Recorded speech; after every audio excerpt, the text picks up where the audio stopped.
संसद द्वारा चुनाव आयोग में मुख्य चुनाव आयुक्त और चुनाव आयुक्तों की नियुक्ति के लिए पास किए गए कानून पर रोक लगाने की मांग करते हुए निर्वाचन आयुक्तों की नियुक्तियों के चयन समिति में देश के चीफ जस्टिस को भी शामिल करने की मांग की गई है।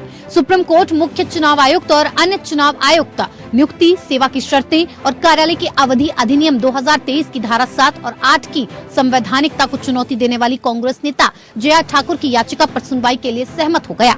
सुप्रीम कोर्ट ने कानून पर तत्काल रोक लगाने से इनकार किया।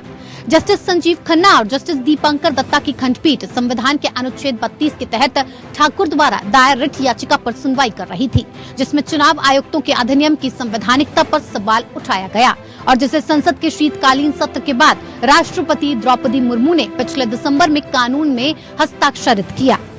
इस विधायी कदम के माध्यम से भारत के चीफ जस्टिस को मुख्य चुनाव आयुक्त और अन्य चुनाव आयुक्तों की नियुक्ति करने वाली समिति से हटा दिया गया, जिसने अब इस संवैधानिक चुनौती को जन्म दिया।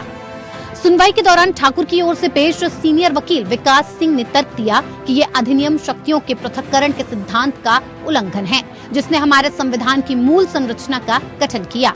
नए कानून पर रोक के लिए अंतरिम प्रार्थना पर निर्णय लेने का अदालत से आग्रह करने से पहले सिंह ने सहमति व्यक्त की। हालांकि पीठ ने स्पष्ट रूप से इनकार कर दिया। जस्टिस खन्ना ने वकील से कहा, कोई रोक नहीं होगी, कृपया हम इस तरह के कानून पर रोक नहीं लगा सकते। सीनियर वकील के छोटी तारीख के अनुरोध पर खंडपीठ इसे सुनवाई के लिए अप्रैल में तय करने पर सहमत हुई। सुप्रीम कोर्ट ने नोटिस जारी किया है। इससे पहले सुप्रीम कोर्ट ने पिछले साल मार्च में दिए गए अपने एक फैसले में कहा था कि मुख्य निर्वाचन आयुक्त की नियुक्ति की समिति में प्रधानमंत्री, लोकसभा में विपक्ष का नेता और अगर लोकसभा में विपक्ष का नेता नहीं है तो सबसे बड़ी पार्टी के नेता और चीफ जस्टिस को शामिल किया था।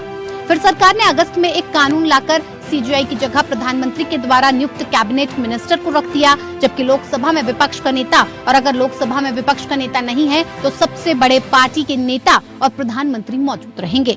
इस कानून को ही सुप्रीम कोर्ट में चुनौती दी गई है। Bureau report, APN।